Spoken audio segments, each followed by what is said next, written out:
No hay retiros de depósitos en este momento. El efectivo no ha sido entregado hoy. Espera, no podemos retirar nada en absoluto. Hasta que llegue la entrega de efectivo, sí. Vladimir Putin hizo una apuesta arriesgada para pagar el precio de esta guerra descontrolada de miles de millones de dólares. Cuando la guerra de 4 años dejó vacía la tesorería del Kremlin, idearon una estrategia oscura como ninguna otra para trasladar el costo de la guerra de los hombros del Estado y cargarlo secretamente a los bancos comerciales. A través de un aumento implacable de impuestos, restricciones silenciosas a los depósitos bancarios y políticas que golpearon duramente los bolsillos de los ciudadanos, tomaron los depósitos que la gente había reunido de sus escasos ahorros, los distribuyeron como enormes préstamos supuestamente subsidiados a contratistas amigos, varones de la defensa y proyectos estatales artificiales que nunca serían reembolsados. Mientras un puñado de oligarcas y contratistas se beneficiaban de la guerra, todos los bancos comerciales de Rusia fueron arrastrados a un enorme atolladero de deudas. En otras palabras, el Estado mantenía a los bancos como rehenes diciendo, ustedes pagan por la guerra, y los bancos a su vez mantenían a la gente directamente como rehén. Pero este sistema también se ha colapsado. Los bancos se han quedado sin dinero y hoy el ciudadano ruso promedio se enfrenta dolorosamente con la realidad de que está pagando el precio de la guerra en la que tanto creía de su propio bolsillo. Ahora estamos presenciando el colapso económico de Rusia desarrollarse ante nuestros propios ojos, y esto ya no es una teoría de conspiración. Un informe de inteligencia europeo visto por Reuters titulado precisamente «Una nota sobre la probabilidad de una crisis bancaria en Rusia en 2026» dice que el país enfrenta el riesgo de una crisis bancaria explosiva. La línea del informe es fría como el hielo. La imagen crea la ilusión de una economía dinámica mientras oculta una situación explosiva que un choque económico podría desencadenar. Y esto no es un argumento distante sobre finanzas. Solo en el último año, más de 500.000 rusos se declararon en bancarrota personal. 500.000 de familias declarando formalmente que no pueden pagar sus deudas. Mira el resto. Según ese mismo informe, aproximadamente el 10% de los préstamos corporativos son ahora dudosos. En algunos bancos grandes, la proporción de préstamos de consumo en mora ha subido hasta el 15%. Entonces, la historia ya no son las refinerías que los drones ucranianos están atacando. La historia es el sistema que financia esa guerra. El ciudadano ruso ya no escucha sobre la guerra en las noticias. La siente en su cocina, en su sueldo, en su cuenta bancaria. El Kremlin está comprando las armas de hoy, hipotecando su propio futuro económico. Hoy vamos a hablar sobre cómo Putin hizo que sus propios bancos pagaran por su guerra y por qué esa apuesta corre el riesgo de derribar el sistema en sí. Antes de abrir cómo llegó este sistema aquí y dónde se encuentra el punto de quiebre, una pequeña solicitud. Análisis independientes de guerra y economía como este han sido suprimidos últimamente por el algoritmo y el video no llega a muchas de las personas que estarían interesadas. Suscribirse, dar me gusta al video y dejar incluso una sola palabra en los comentarios nos ayuda directamente a superar esa supresión. Ahora comencemos con el mecanismo, ya que el truco está oculto justo ahí. Cuando 4 años de guerra agotan el tesoro, un gobierno tiene algunas opciones: aumentar impuestos, pedir prestado o imprimir dinero. El Kremlin hizo las 3 cosas en cierto grado. El movimiento fue algo diferente. Transfirió la carga al sistema bancario. Según el informe de inteligencia europeo, se presionó a los bancos para que emitieran créditos subsidiados a empresas de defensa, proyectos estatales regionales y compradores de viviendas. En lugar de pagar con su propio presupuesto, el Estado le dijo a sus bancos que pagaran. ¿Por qué los bancos? El dinero de un banco no es técnicamente el dinero del Estado. Son los depósitos de los ahorradores, de los rusos comunes. Entonces, la factura de la guerra se distribuye silenciosamente entre millones de cuentas sin que nadie tenga que votar sobre ello. Aquí está la belleza de esto en términos contables.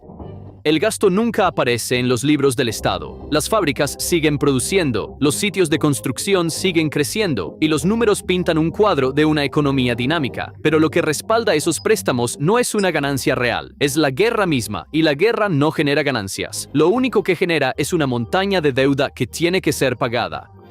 Lo cual es por lo que el mismo informe dice que los programas de préstamos respaldados por el Estado, la constante reestructuración de préstamos y el apoyo gubernamental están ocultando la verdadera fragilidad del banco.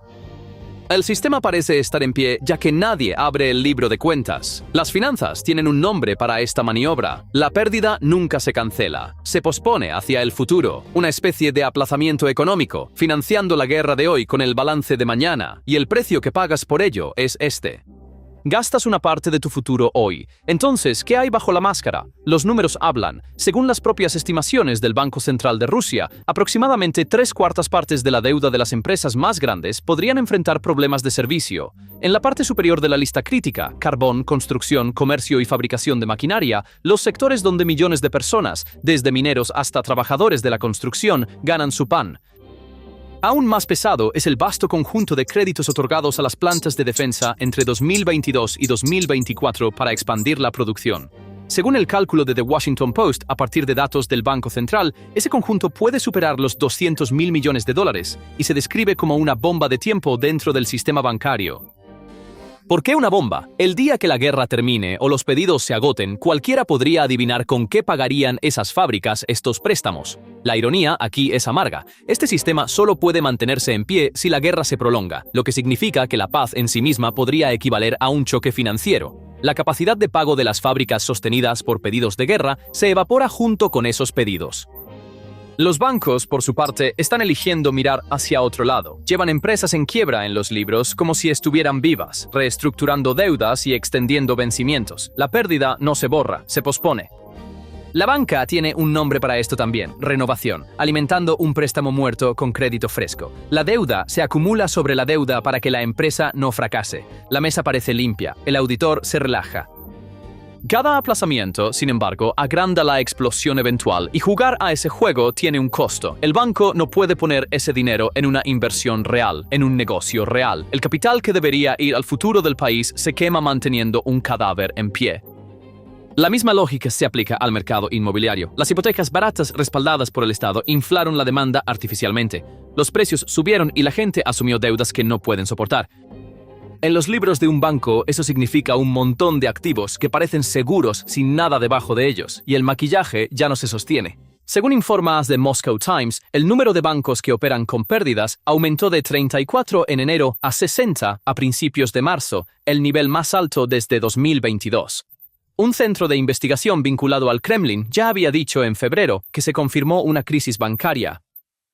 Hay una elección silenciosa enterrada en la postura del Estado aquí. Si los bancos pequeños fallan, el Estado probablemente observará, pero se verá obligado a rescatar a los pocos más grandes, las arterias del sistema. El problema es que cualquier rescate solo puede salir de un presupuesto que ya es insuficiente, así que las opciones del Estado caben en una sola frase: salvar los bancos o financiar la guerra. Ahora, la cara más humana de esta crisis, el hogar. Solo en 2025, más de 500.000 rusos se declararon en bancarrota personal, un aumento de aproximadamente 1/3 respecto al año anterior. Eso no es una estadística abstracta. 500.000 de familias declararon formalmente que habían llegado al punto de no poder pagar. La versión a nivel de calle de ese número también es visible. En un clip ampliamente compartido, una mujer de Stavropol dice que a pesar de vivir en el siglo XXI, no pueden ni manejar su negocio ni poner combustible en su coche, la cara humana de la línea de préstamos incobrables en un balance general.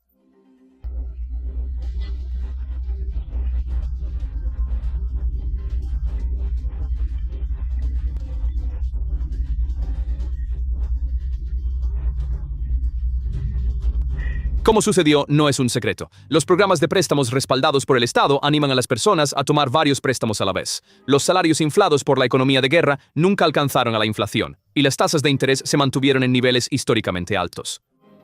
Según las cifras reportadas, millones de rusos ahora tienen más de un préstamo, y el número de hogares que pagan la cuota de un préstamo con otro préstamo sigue aumentando. Tomado uno por uno, eso es una tragedia personal. Tomado en conjunto, es un riesgo sistémico. Cuando un solo eslabón en esa cadena de múltiples préstamos se rompe, un despido, una enfermedad, un aumento de precios, toda la cadena se cae y en los libros del banco eso se convierte en un préstamo incobrable de la noche a la mañana. El resultado se resume en una cifra transmitida por el Servicio de Inteligencia Exterior de Ucrania. El 81% de los rusos ha reducido su gasto en comestibles, con la misma contracción apareciendo en todo, desde ropa hasta restaurantes. Así que, por un lado, líneas de crédito de $1.000 millones abiertas para plantas de defensa. Por otro, una familia acortando su recibo de comestibles. Ambas son líneas en el mismo balance, y ambas se están deteriorando a la vez. Y cuando se ve obligado a elegir entre esas dos líneas, el Estado ya ha mostrado lo que hace. Los presupuestos para servicios básicos como salud y educación se reducen mientras el gasto en guerra sigue aumentando.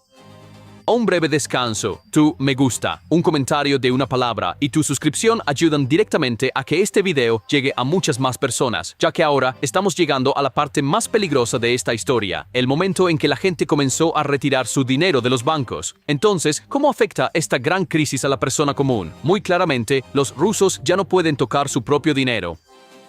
Desde el inicio de 2026, 3 millones completos de rusos han tenido sus cuentas bancarias y tarjetas congeladas de repente y sin explicación. Personas que iban a la tienda por pan, pedían en línea o enviaban dinero a un familiar encontraron un solo mensaje en sus teléfonos: transacción suspendida. Cuenta bloqueada. Los ciudadanos que corrieron a sus bancos exigiendo saber por qué no podían acceder a su propio dinero se encontraron con la nueva arma del Kremlin, la Ley Federal 115, la Ley sobre la prevención del lavado de dinero y la financiación del terrorismo. El Estado ha etiquetado abruptamente a un pensionista que intenta retirar su pensión, a una ama de casa que retira 3.000 rublos, o a un ciudadano común que envía 50.000 rublos, alrededor de $500, a un pariente como un presunto estafador. Una mujer que intentó retirar sus propios ahorros describió la experiencia, pidió 250.000 rublos de su propio dinero y fue interrogada durante 20 minutos en el mostrador. ¿Qué vas a hacer con tanto dinero? ¿A dónde vas? ¿Has pagado tus impuestos? Ella fue, en sus palabras, tratada exactamente como una criminal. A las personas se les pide documentos de 400 páginas y cuestionarios que nadie puede explicar para demostrar que no son estafadores.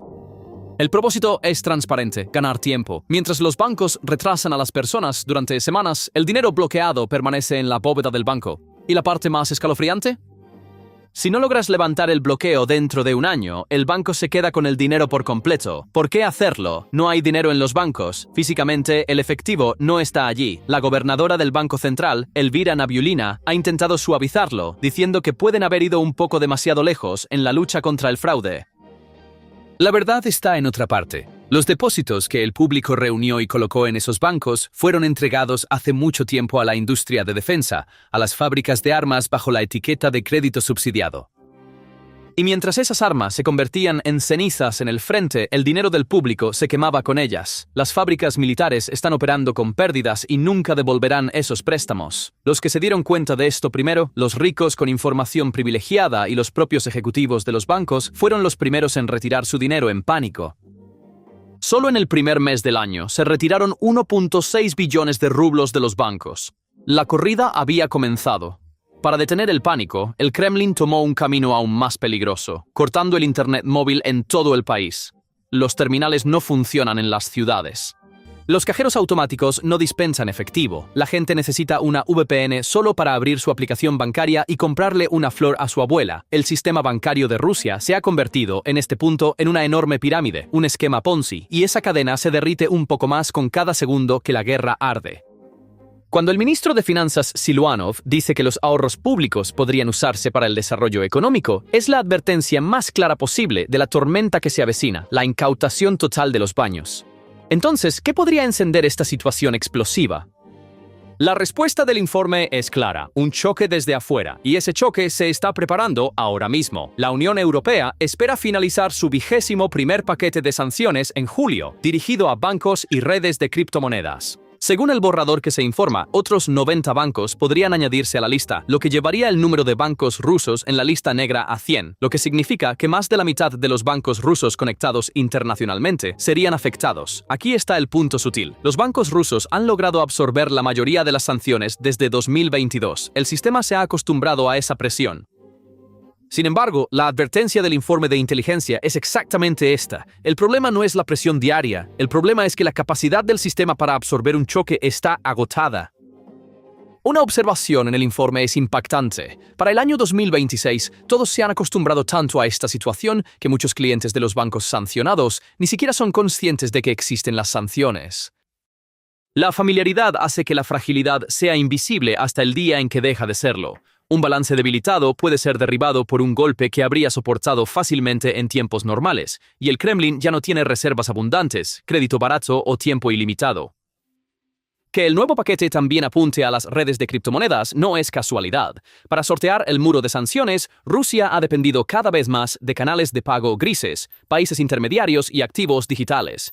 Si esos canales se estrechan, traer ingresos de exportación al país y pagar por importaciones se vuelve más caro, y eso afecta directamente la liquidez en moneda extranjera del banco. El mecanismo funciona así. Una vez que un banco es incluido en la lista negra, ya no puede trabajar con Occidente ni con bancos en terceros países que hacen negocios con Occidente. Ningún banco chino o turco arriesgará ser excluido del sistema del dólar por un solo banco ruso. El resultado: las cadenas de pago se rompen, el dinero de las exportaciones llega tarde, las importaciones se encarecen y el costo de esos retrasos se refleja una vez más en la liquidez del banco. Estas hojas de balance no están en el vacío. La economía real debajo de ellas también se está derrumbando. La campaña de refinerías de Ucrania es el golpe más duro en este panorama. Según Reuters, es poco probable que la refinería de Moscú reanude la producción antes del año 2027, después de los ataques con drones. También hay imágenes de ese golpe. En la ciudad natal de Putin, San Petersburgo, los depósitos de combustible en el puerto arden mientras una fila de coches para gasolina se extiende justo al lado. ¿Qué tiene eso que ver con la banca? Los ingresos del petróleo y el gas han financiado históricamente más de un tercio del presupuesto federal de Rusia, en algunos años, cerca de la mitad. A medida que esos ingresos se contraen, el apoyo estatal para los bancos, ese salvavidas invisible, se desvanece. La cadena funciona así. Cada refinería afectada reduce los ingresos por exportación. La reducción de ingresos amplía el déficit presupuestario. Un déficit en aumento limita el apoyo que el Estado puede brindar a sus bancos, y los bancos sin ese apoyo se quedan solos con préstamos que ya eran dudosos. El resto de la industria apunta en la misma dirección. Según The Moscow Times, la producción de acero de Rusia ha caído a un mínimo de 15 años bajo sanciones y una demanda débil. Esta contracción también tiene un rostro en el empleo. A medida que las fábricas no relacionadas con la defensa se quedan sin pedidos, comienzan los despidos. Un trabajador que pierde su empleo no puede pagar su préstamo. El préstamo impagado se registra en el libro del banco como una nueva pérdida. La cadena vuelve al mismo lugar y la cadena llega hasta los campos. Según informa Euromaidan Press, una escasez de diésel ha puesto en riesgo de pérdida parte de la cosecha de grano de Rusia. La factura de todo esto se refleja en las cifras de crecimiento. El Ministerio de Economía redujo su pronóstico de crecimiento para el año 2026 del 1.3% al 0.4% y su pronóstico para el año 2027 del 2.8% al 1.4%. El gobierno ha reducido a la mitad sus propias expectativas para los próximos 2 años y el Kremlin no tiene un plan de crecimiento para contrarrestar esta situación. En el foro económico en tiempos de guerra que Putin organizó, no apareció ninguna solución concreta sobre la mesa. Eso deja un reflejo: imprimir más dinero, lo cual es un ciclo cerrado. Cada rublo impreso alimenta la inflación. La inflación empuja las tasas hacia arriba, y las tasas altas hacen que las deudas de las empresas y los hogares sean aún más pesadas. En otras palabras, el Kremlin ha llegado al punto de tener que echar gasolina al fuego que intenta apagar. ¿Significa esto que Rusia colapsa mañana? No, y ser honesto aquí es la parte más importante de este análisis. Por un lado, ese informe de inteligencia no es una profecía, es una nota de probabilidad. No declara una crisis inevitable, dice que la situación podría estallar si llega un choque lo suficientemente grande. Los bancos rusos han absorbido la mayoría de los 4 años de sanciones de una forma u otra. El sistema ha demostrado ser más resistente de lo esperado. En segundo lugar, el Banco Central rechaza este escenario. Al negarse a comentar sobre el informe, ha minimizado repetidamente el riesgo de una gran crisis bancaria. En tercer lugar, Moscú todavía tiene movimientos por hacer. El 19 de junio, el Banco Central redujo su tasa de política al 14.25%, un alivio que reduce la carga de los préstamos. Eso podría darle a la economía algo de espacio para respirar. Sin embargo, el otro lado de esa moneda permanece fijo. Reducir las tasas no elimina la deuda, solo ralentiza su crecimiento, y el recorte llegó precisamente mientras el suministro de combustible y los riesgos presupuestarios estaban sobre la mesa, una señal de presión, no una victoria. Cuarto, se requiere algo de humildad respecto al momento. Se han hecho predicciones de colapso económico repetidamente durante esta guerra, y Rusia ha resistido más de lo esperado cada vez. Que un sistema sea frágil no significa que se rompa mañana. Sin embargo, el Banco Central enfrenta un dilema imposible. Mantener las tasas bajas y la inflación se descontrola. Mantenerlas altas y las deudas de las empresas y los hogares se vuelven insoportables. Cualquiera que sea la palanca que se accione, algo se rompe en el otro lado, y esa es la diferencia crucial con 1998. En aquel entonces, Rusia tenía un camino hacia la recuperación, con el aumento de los precios del petróleo, mercados abiertos y entrada de capital extranjero. Hoy, los ingresos del petróleo están siendo recortados por drones, los mercados están cerrados y el capital está huyendo. El núcleo de esto es lo siguiente: el sistema bancario de Rusia se ha convertido en un aparato para financiar una guerra. Hinchado con préstamos que no generan ganancias, vivo solo al posponer sus pérdidas, despojado de confianza e indefenso ante un choque externo. Entonces, ¿cómo sería la ruptura? Probablemente no un colapso dramático. Primero, los bancos pequeños se fusionan silenciosamente o se cierran. Luego, el acceso a los depósitos se restringe temporalmente. Luego, el Estado gasta lo que queda de sus reservas, rescatando a los bancos más grandes, lo que significa que lo primero que verá el público no será un titular.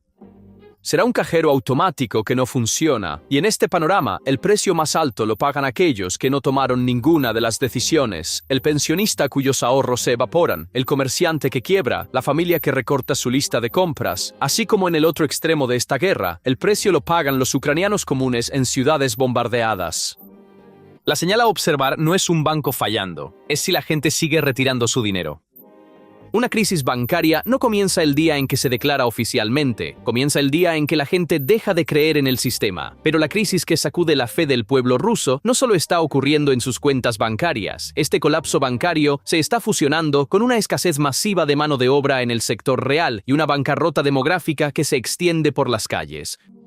La magnitud del colapso demográfico no se limita solo al este de Asia, porque la escasez de mano de obra en Rusia se sitúa en alrededor de 11 millones. Cuando los norcoreanos y chinos resultaron insuficientes para llenar este vacío, Rusia centró su atención en India.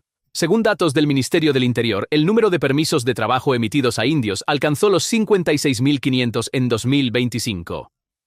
Un video que se volvió viral en las redes sociales en diciembre de 2025 se convirtió en un símbolo de este cambio. En la Plaza Roja, frente a las murallas del Kremlin, un grupo de trabajadores indios estaba bailando al ritmo de la música. El corazón de Moscú ahora late al ritmo de diferentes idiomas y culturas. La brecha entre el eslogan de Putin, Rusia pertenece a los rusos, y la realidad en el suelo de la fábrica se amplía cada día más. Y al otro lado de esta división se encuentra la costa báltica, Ust-Luga. En 2005 era solo un asentamiento costero ordinario con una población de 2.000. Con la visión de Putin de usar la energía como un arma geopolítica, el área se transformó en un enorme sitio de construcción. Se invirtieron miles de millones de dólares y para el año 2025 la población había superado los 30.000. En esta área con 37 muelles, de 5.000 a 7.000 trabajadores operan en turnos en terminales de petróleo, contenedores, carbón y carga. El sustento de toda la población de 30.000 personas depende directamente de las operaciones del puerto. Si el puerto opera, el dinero fluye. Si el puerto se detiene, la vida se detiene. Y el puerto se detuvo durante los ataques de marzo en Ucrania. Pero este golpe externo en realidad golpeó una estructura que ya había comenzado a pudrirse desde dentro. Según la propaganda del Kremlin, los trabajadores del petróleo y el gas eran el segmento más privilegiado del sistema. Un empleado ruso calificado podía ganar hasta 200.000 rublos al mes, pero la devaluación del rublo y la inflación masiva han hecho que ese dinero sea prácticamente inútil. Sin embargo, los que realmente soportaban el infierno eran otros. Los que llevaban la carga física de esas operaciones masivas en Ust-Luga no eran los rusos bien pagados, sino los trabajadores migrantes de Asia Central.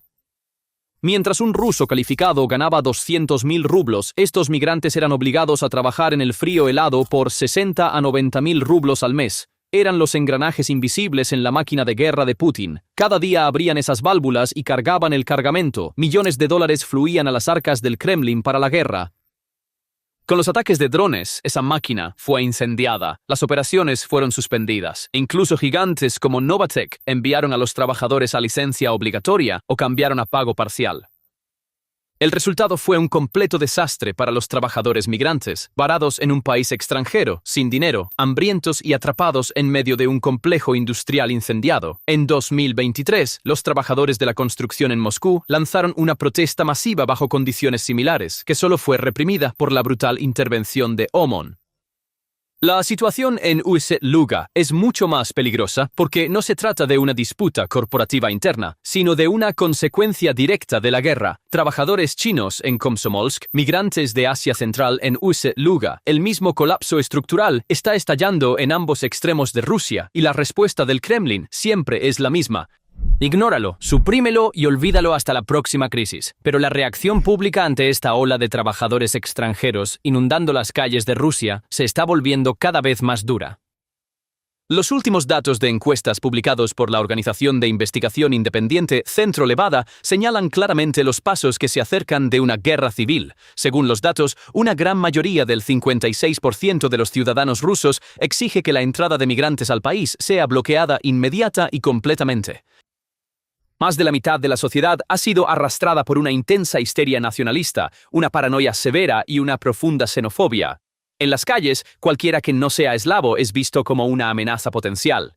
¿Qué piensas? ¿Puede el sistema bancario de Rusia seguir sosteniendo esta guerra? ¿O la verdadera ruptura ocurrirá no en el frente, sino en los bancos?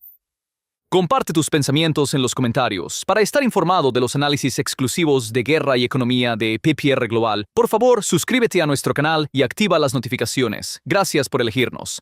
Gracias por elegirnos. Gracias por elegirnos. Gracias.